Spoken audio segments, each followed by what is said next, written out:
Assalamu alaikum wa rahmatullahi wa barakatuh, sisters. Welcome to today's session, post-Ramadan. Let's start. إن الحمد لله نحمده ونستعينه ونستغفره ونعوذ بالله من شرور أنفسنا ومن سيئات أعمالنا من يهد الله فلا مضل له ومن يضلل فلا هادي له أشهد أن لا إله إلا الله وحده لا شريك له وأشهد أن محمدا عبده ورسوله أما بعد. Assalamu alaikum, ladies. So today and for the whole of this week, you're in for a bit of a treat, because we thought actually that it would be really nice for you just to know a little bit about us and our journey to coaching, because what we're sharing here with all of you are the gems of our journey and what we've learned and the things that we have, what we've taken along the way, what we've seen has helped us and helped others. And we've been sharing those gems with you, but never really maybe telling you about our own journey. I think I've covered a little bit about myself, and everyone has in different sessions, and it's not a biography, it's not going to be a long story. It's actually going to be, I think the things that I want to share with you as to how I got to where I am here. And it is all by the will of Allah. Alhamdulillah, I never dreamed I would be doing this. Not even in my dreams, but Allah opens the doors for you, and you just keep walking and walking and walking, striving and making your effort. So over the week, you'll meet a coach every day, and each day one of us will share, inshallah, except on Thursday, where Ustad and Nisreen will cover part 2 of the Shaitan, Way Out of Shaitan's Way course that she started. But other than that, you'll be getting a coach every day, inshallah. So it'll be a lovely treat. And it's so nice to hear each other's stories and journeys. And I happen to know most of the coach's journey. I coached them. And I love the journey, because, it reminds you of none of us knew how things were going to unfold, but we just kept taking the next step. So I don't want to go into I know all your journeys. Yes, alhamdulillah, I'm very blessed and I'm very honored to know all of your journeys and to have been part of your flourishing, your blossoming into the beautiful butterflies that you are now. But you were always that. I always saw that. But sometimes we go through that difficulty and that growth isn't always easy, but what you get out of it, it's a bit like Ramadan. It was a challenge to wake up, and stay up and do the nights and do the extra reading and the fasting and the hot days. We were challenging ourselves, but what we get out of it is so, so much more. And that's the same with going on a personal journey of self-development. That's what this is. Okay, so I'm not going to ramble on. Let me just start. Bismillah. So I have shared before that I started when I started coach training, and then I moved on to another coach training program when my daughter was 4 months old. And I'd already started a coach training program, but I wanted a more, like, you can get some short programs and then you can get like year-long programs. And I knew that I like to do things thoroughly. So I wanted a long program where I was prepared properly and trained properly.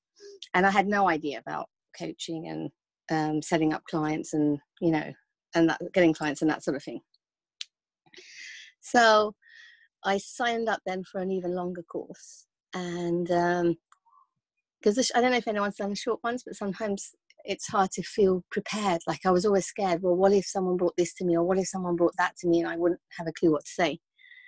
So in order for me to feel better prepared, I embarked on a longer journey, and it was an inside out course. And the inside out is something that it's relatively new, in psychology, but it was a discovery that there was two discoveries in the Inside Out, and it was just, you know, a man having a discovery that one, all of our feelings were coming from the way we were thinking. Now, why was that so important? This completely changed the face of psychology, because what it meant was, if our feelings were always being caused by our thinking, yes, the circumstances were happening, but if it was always coming from our thinking, then suddenly I didn't feel such a victim anymore. I wasn't, you know, a victim to my circumstances. I could see it differently. I could choose to think about it differently. I could look at other perspectives. I could look at what I could do. Whereas for as long as I had lived from the mindset of I was a victim of my circumstances, I felt really disempowered, really kind of just thrown around by people, that people could say what they wanted or do what they want. And I was always just trying to pick myself up, because I'm not one to lash out back, you know. So I kind of, and then I think of stuff to say afterwards, and I'm like, oh, why didn't I say it at the time? Yes, I don't know if you guys can resonate, but I wasn't the one that would be able to just you know, kind of answer back. So then I'd just spend loads of time beating myself up, like, oh, you're so stupid. Why didn't you say that? Why didn't you think of that? Why did you not stand up for yourself, you know? And so I really struggled with feeling like a victim of my circumstances. And that it was almost like I couldn't change my life, because I no matter what I did, I couldn't change the people around me. So does anyone relate to that? Right? Thank you. So that was one thing that majorly shift, because actually now I could just turn the focus on me and look at my circumstances through a different lens. There were still the same circumstances, but I saw many things differently. I saw myself very differently. And I saw the people around me very differently. Once I started understanding psychology, I realized, well, actually, those people that were doing those things were really struggling themselves. And I started wishing for them, making dua for them to find the peace that I was finding on my own journey. And that came from looking at myself. And that ties in so nicely, mashallah, with, alhamdulillah, with, you know, Allah saying, you know, Allah will not change the condition of a person until they change within themselves. So the Inside Out really tied into Islam, which is why I loved it. And the other thing that it pointed to, which was really refreshing for me, because I had done a lot of different types of help, you know, self-help and, you know, seeking help previously, was that actually it came from the premise that you are not broken. You are not broken, so you don't need fixing. And again, that was huge for me, because if ever you've tried to fix yourself, you will know that that is not an easy journey to take. Like, where do you start? What do you do? Where do you go? Does anyone relate to that? Sorry, it's a journey story, but I hate talking to myself. So you guys are going to have to keep talking to me while I'm going along. Yes, Rosina says yes. Nabila says yes. Nadira, yes. Okay, Meru, thank you. And so the Inside Out actually came from the premise of, you know what? You're not broken. And you don't need fixing. And that really caused a huge shift in my life.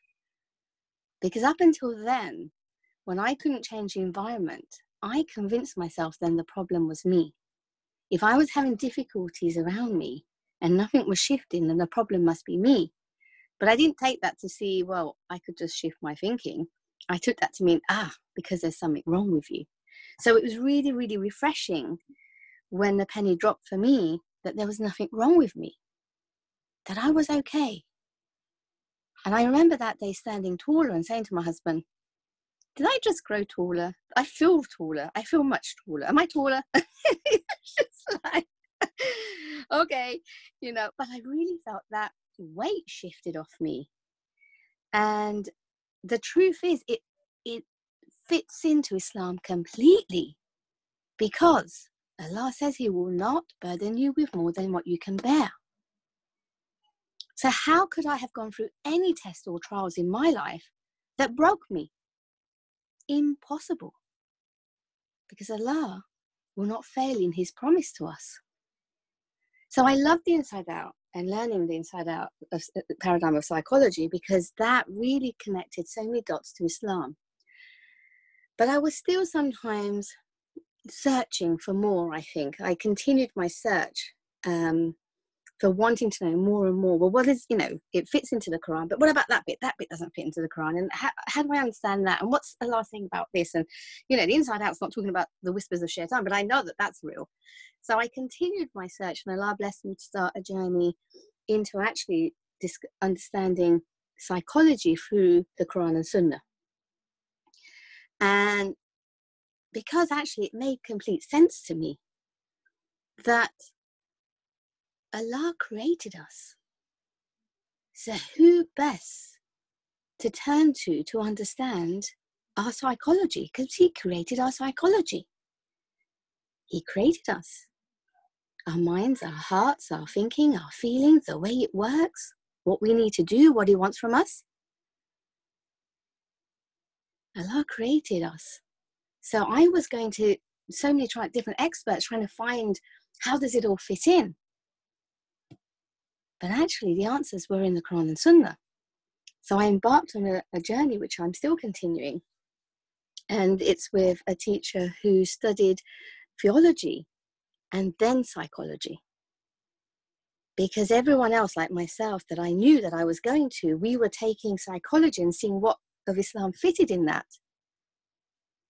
But now my foundations have changed, where my foundations are the Quran and Sunnah, and everything good that I can see in different modalities and the inside out, etc., I'm using as long as it does not contradict. But my foundation and everything that I now teach is based on the principles of psychology in the Quran. So I made that shift, alhamdulillah. And since then, I have found that the results are even more quicker. Pointing people to the inside out, looking at your thinking, looking at what you're in control of, that brought really quick results. Because what did that do?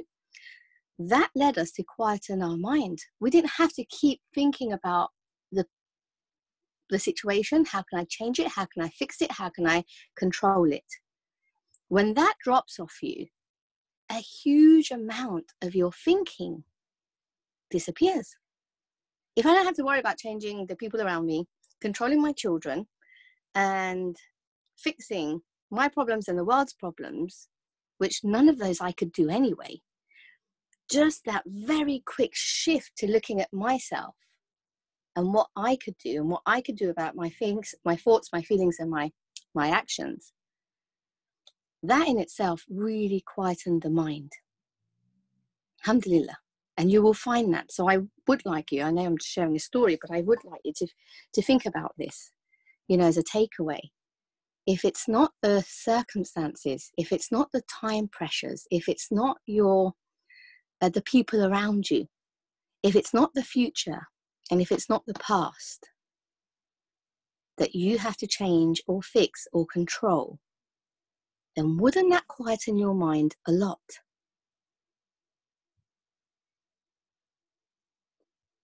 And that's what happened. My mind went really quiet. And it allowed me to just discover who I was a lot more, because you're not your thoughts. And I really started to discover who I was and who Allah is. Because my mind wasn't busy as it was before. So it's been such a beautiful journey, alhamdulillah, where I've seen and I continue to see changes and growth in myself, because the more I coach, the more I see. And it's just a lifelong journey, but it's so beautiful, alhamdulillah, because I am forever in that reflective mode. And when I don't, I can kind of see where I will fall like everyone else, because we're all like that. But because I'm continuing in this journey and these conversations and this self-reflection, it just really, really helps you to keep growing. And I think that growth is a lifetime growth. But initially, you kind of need someone to kind of teach you what you need to know and push you a bit forward. So that's my coaching journey in terms of how I moved from kind of Western psychology to directly the Quran and Sunnah, right? In terms of training coaches, I'd never had the intention to do that either. SubhanAllah, I started by training my first lot of coaches by just taking them on their own personal journey. And they then started to say, look, this is really helping. This is really, really, really helping me, and very quickly. And the answer is quite simple, but, I'd like to help people. Would you train us? And it was just like that. And I said, okay, I'll teach you what I know. And Bismillah, it just started. And it's amazing. It really is how Allah has a plan for us, and it just keeps unfolding. So I don't know where the journey continues to, but I am now really excited because it's much more than I could have imagined. But it keeps bringing me closer to Allah, and that's why I love what I'm doing. I benefit so much when I'm coaching, personally, but I can see the client benefiting too. And my husband had a concern actually when I wanted to start going into counseling or coaching. I wanted to help people. I always had that. And he wasn't sure. He was like, really, you trained all these years to become a solicitor. Are you going to just give that up? And I didn't, at that point, I had moved from corporate to probate because I wanted to work part-time. And in the corporate world, you probably know, if any one of you knows law, that you can't work part-time. And so I moved to probate, and I had already set up an Islamic wills business a few years before. So wills was like a natural progression. But then it struck me one day that I was just helping people prepare for death. And I really wanted to help people live their best life. And so it wasn't fulfilling for me anymore. And helping people when I had gone on my own difficult journey was something that I really wanted to do. And I felt like I wanted to give back. There was a really good friend of mine at the time who said to me, and she's a psychologist, she said, look, I have a lot of clients in the hospital, in a mental health hospital, who have gone through some of your tests, but none of them went through all of your tests. And yet you're not in a hospital. And that really, really struck me. All the things I'd been working through, she said to me, well, I have clients who've gone through those, patients who have gone through those, but they've ended up in a hospital. So I started asking Allah the question, why did you save me? I could have ended up there. Why did you save me?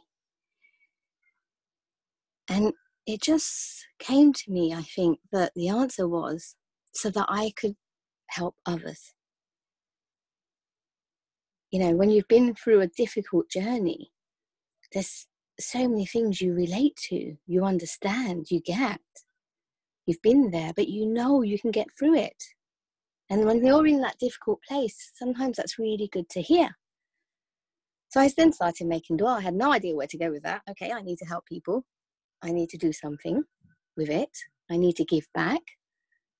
I had no idea where to go. So I just started making dua. Allah, show me where to go. Allah, show me how to reach my potential. Show me what I need to do in life to reach my potential. And the doors started opening. SubhanAllah, the doors started opening. And it was not easy. It was a struggle, with the baby, the finance. I was on maternity leave. But I knew that Allah would make a way for me. I knew it was coming from Allah because I'd made so much dua for it. And I knew Allah would make a way. And He did. And the help came where I wouldn't have imagined. Like, really, I couldn't believe it. Like when my mum and aunt would offer to come and stay in the hotel lobbies and hold the baby, and just stay there for the whole day until she needed feeding. And then they'd message me and I'd run out the class to come and feed her. I never knew that they would do that. I didn't know how the help would come. And I didn't know how I'd manage to pay it all. But actually Allah sent me, alhamdulillah, clients very quickly. Bless Dr. Amina and Shakira being the first two. And was able to pay my coaching program off, within the first year and a bit. And I never knew how that was going to happen too. So you never know how. And I'd say to you, never worry about how too much. You know, put your complete trust in Allah, because you can't imagine how. And then when, you know, a few years later, I fell pregnant with Miriam, I thought, okay, Allah, you just give me clients for the year, and then you've given me a baby. And so if you've given me both, then I trust that you're going to give me a solution. And at that point, I just left it. And subhanAllah, the solutions kept coming. We ended up moving. My husband started doing the school run because it was near his work. My mum and aunt decided to come and stay for a month. Like, there was help coming. And I would have never imagined that. So when you're really aware, I think, that it's never coming from us, that the journey's already written. I don't know what it is. I don't have to figure it out. I just have to take the next step that I think is going to be the next step towards Allah and what pleases Allah. And the how is already written. It's already figured out.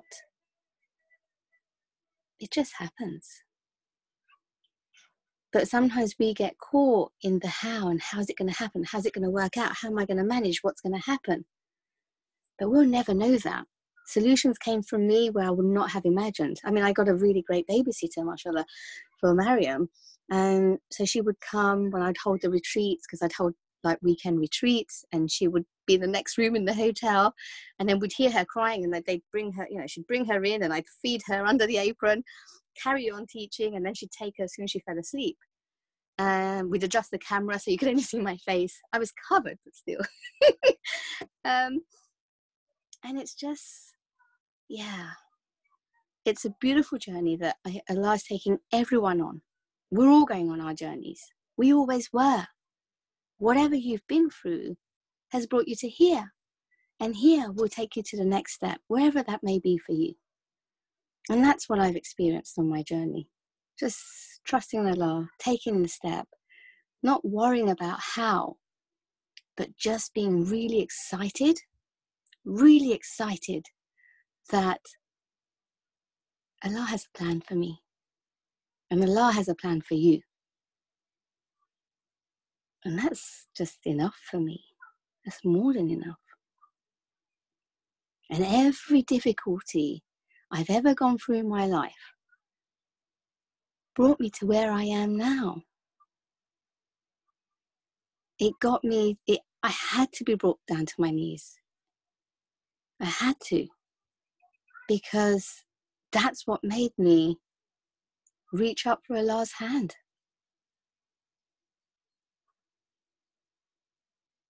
And that's what I share.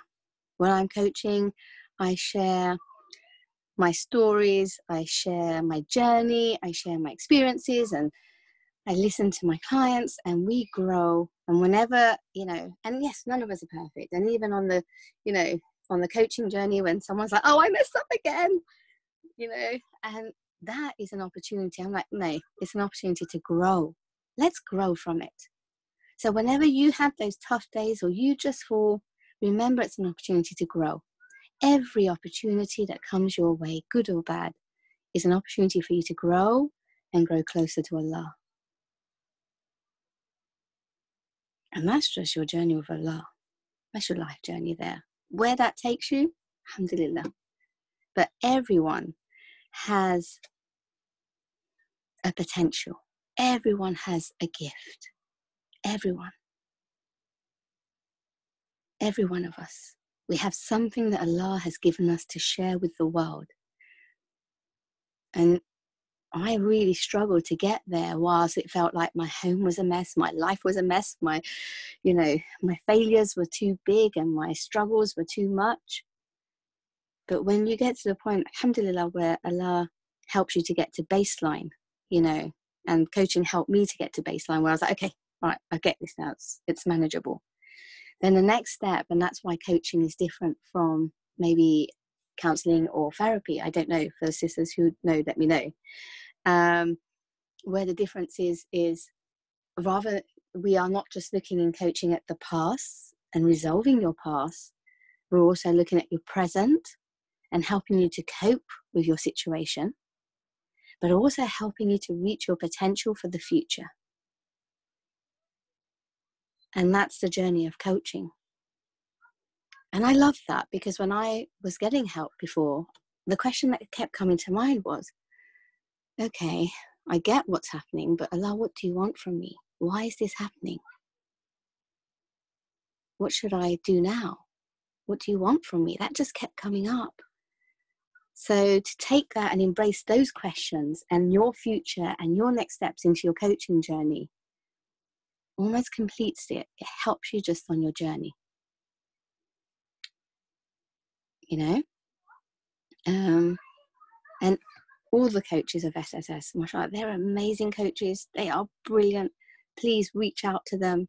They have worked sweat and tears to work through and grow and become beautiful, beautiful coaches that have so much to give. And I'm so, so proud of them. You know, I've seen their struggles, lots of tears, yes, and lots of laughter and lots of real deep self-reflection, so that we could get out of our own way to be able to help someone else on their way. And I love the SSS coaches so much. You know, they're my family.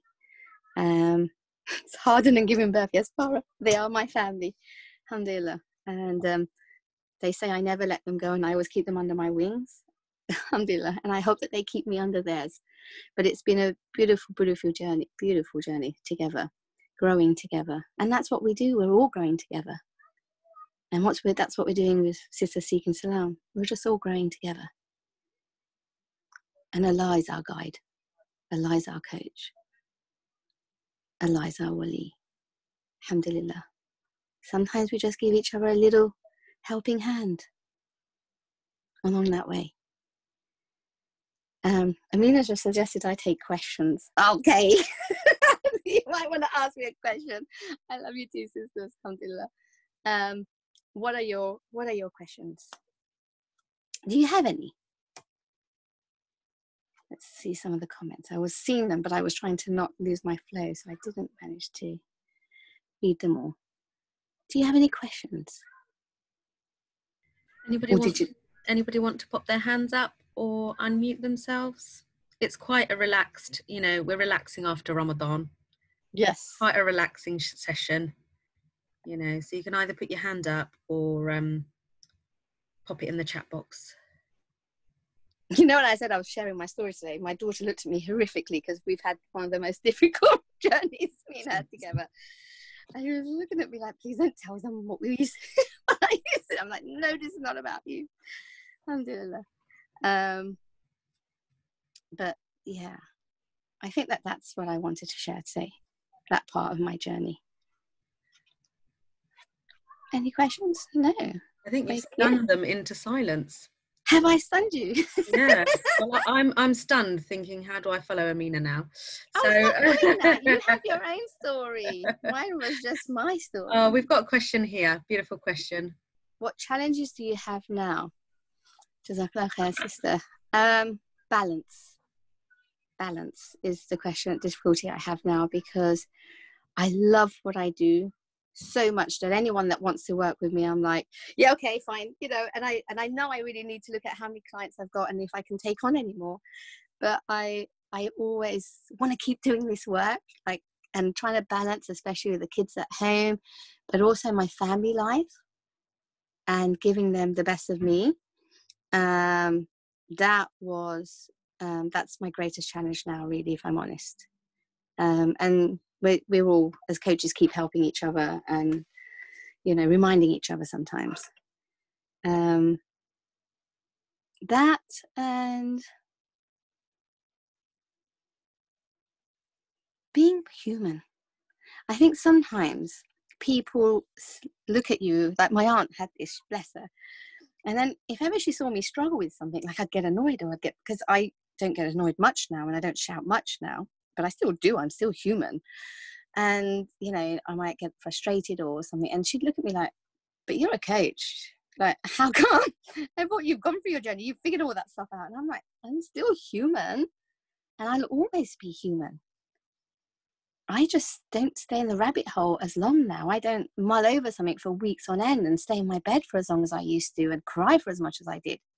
I kind of go, oh, okay, what's going on with you? And I might just, you know, just start making dua to Allah to show me what's going on with me. That's always my first starting point. You know, and then I'll ask for help or I'll do a bit of self-reflection. But being a coach doesn't make us perfect or human, non-human. And I love that. I love that. Actually, even my husband, he'd sometimes look at me like, you know, and expecting us to just be superhuman, and we don't need to. You know, you don't need to do that. I remember when I became a parenting coach, I'll tell you something really funny. I became a parenting coach because my coach, I didn't know what to go into, because in my mind I was still a little bit of, oh, I haven't got any of this life stuff figured out yet. What should I go and coach in? And and so I went into parenting coaching because it was the obvious choice. I had lots of children, right? And I was thinking, no, but I haven't got this stuff figured out yet. And I remember getting my first few clients and my coach saying, but you know what you have learned will still help people. It can still help people, right? You'll just be like the doctor who smokes. I'm like, oh, I don't want to be the doctor who smokes, but I know what will help. So if I just shared the knowledge I had, it would help. Initially, my son said to me, when I shouted at him once, he said, I'm going to tell your clients you still shout at your kids. It was so funny. And even my mum, sometimes if she saw me get stressed out, because I called my program Happy Home, my mum would laugh and go, happy home, right, when she'd see me a bit stressed out. And it became a joke. But I think after a while, everyone just settled with, I'm still human. It just happens a lot less and a lot less. Yeah, I'm no longer the doctor who smokes, alhamdulillah. But am I human? Yes, every much as bit as you. Okay, I hope did that answer your question, sis? Do I have any more? Jarina asked a question, I think.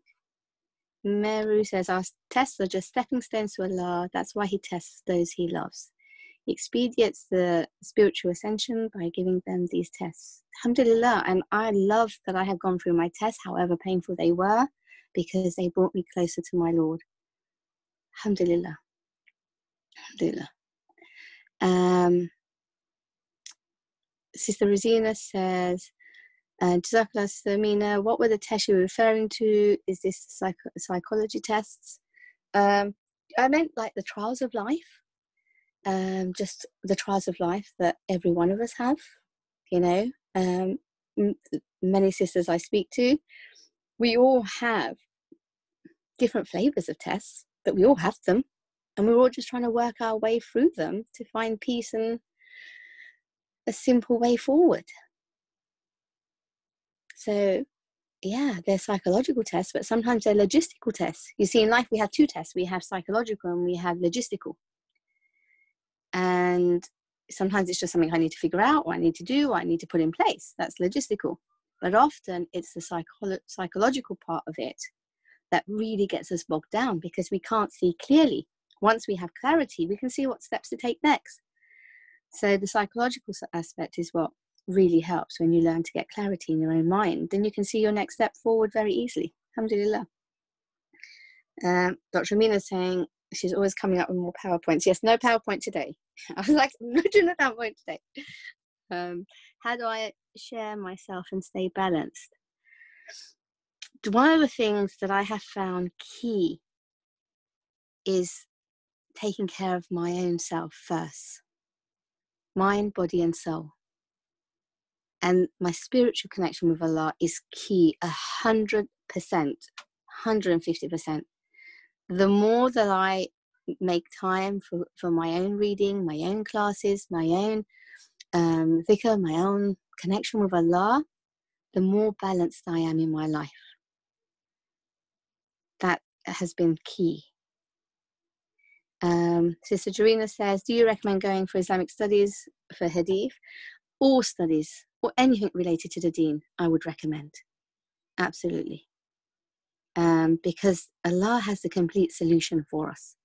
The one thing we know is true. There's human endeavor, which is what most of the theories and the psychologies come from, is human endeavor and discoveries, and that's amazing. But what I found is the complete picture, 100% what you know is true, comes from the Quran and Sunnah. That that you could put your life on it. And so any studies, in the Quran and Sunnah are going to benefit you. Alhamdulillah. One last question, I think, so I don't want to keep you over. Sister Rosina says, did you have moments where you fall back to how you were before you were trying to change? And if so, how did you motivate yourself to focus again? Yeah, of course we fall back. Do I fall back badly? Yes. It depends what's going on. If there's some big trials going on in life, in my family, I can go back and not even realize I've gone back. Like last year, there was something big that happened that I was going through, and I wasn't aware. I was just trying to survive the motions of what was happening as it was unfolding in the family. And what I noticed a few days later was my arthritis started coming back in my hands. Like I had reactive arthritis before, and that was very, very painful. That started coming. My shoulders were aching a lot, and my eczema was coming back. And actually, I stopped for a moment and realized it's impacting my body. So though I hadn't realized it was impacting me, my body was showing me it was impacting me.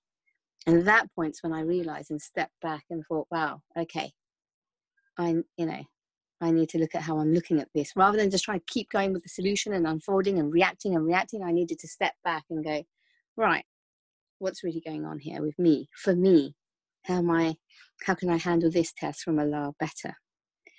And I think that's it. Can I ask the name of the course you did regarding the Quran and Sunnah and psychology? Yes, it's Ilm al-Nafs. It's the study of the nafs, the science of the nafs. And alhamdulillah. And that's now what I'm training in. So sisters who are looking to train as coaches, I'm training in Ilm al-Nafs as well. It's online. All of what we do as coaches is online as well. Alhamdulillah. Does that help everyone? Amina, did you want to say something? No, Jazakallah khair. Jazakallah khair. Amazing. Story. I think Amina just felt it above. Yeah. Well, sisters, it's been lovely meeting you here again on this platform. Always a pleasure. And we're going to be here every day sharing our story. Yes. Different flavors, completely different ways, paths, but to find something at the end that's completely the same. And that's Allah. Our journey to Allah. That's who you find at the end. Mm-hmm. And He was always there, and He is there, and He will be there. And I think that's why we've found it so rich. Yeah. And that's a bit like I don't take on I don't take on the worries of fixing my clients' problems with me home, because I now really know that it's Allah who fixes the problems, not me. So I don't take that on. I was asking, how do you, when people offload on you? Yeah. I'm just listening, and I'm pointing and I'm signposting back to Allah, but it's not for me to fix. And that's what makes a big difference. But when I'm in a session, especially an intensive session, when I'm doing an intensive one-to-one, and the person I'm with has that moment through their most difficult moments, their most difficult trials, that they find Allah in that moment, that almost always makes me cry. That's what I love about coaching. The moment a servant of Allah returns to her master. And just to be part of that journey and see that journey unfold and be used by Allah in that way. I'm so grateful. It's so amazing, alhamdulillah, to witness that. So yeah, I hope that that's shared with you a little bit about what we do, what I do, and what that's like, and my journey.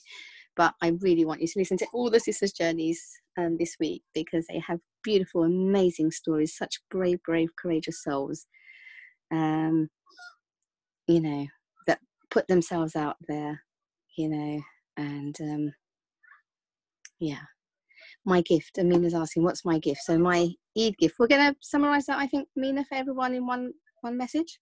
I think maybe we'll do that. Let's wait for everyone to announce theirs together. So we have Eid gifts for all of you, but we're going to announce them at one point. But yeah, I hope you enjoyed it. Wayaki, sister, alhamdulillah. I'm glad you benefited. We'll leave it there, unless anyone wanted to say any closing thoughts. I think you have to go, don't you, Amina? No, I'm conscious of for time. your work. Balance. For your I'm walk. conscious of balance. Yes, I'm taking my auntie for a walk. But I am conscious of balance. So yes, I'm going to go. Okay, bismillahirrahmanirrahim. Subhanakallahumma wa bihamdik. Ashhadu anna la ilaha illa ant. Astaghfiruka wa atubu ilayk. Assalamu alaikum rahmatullahi wa barakatuh.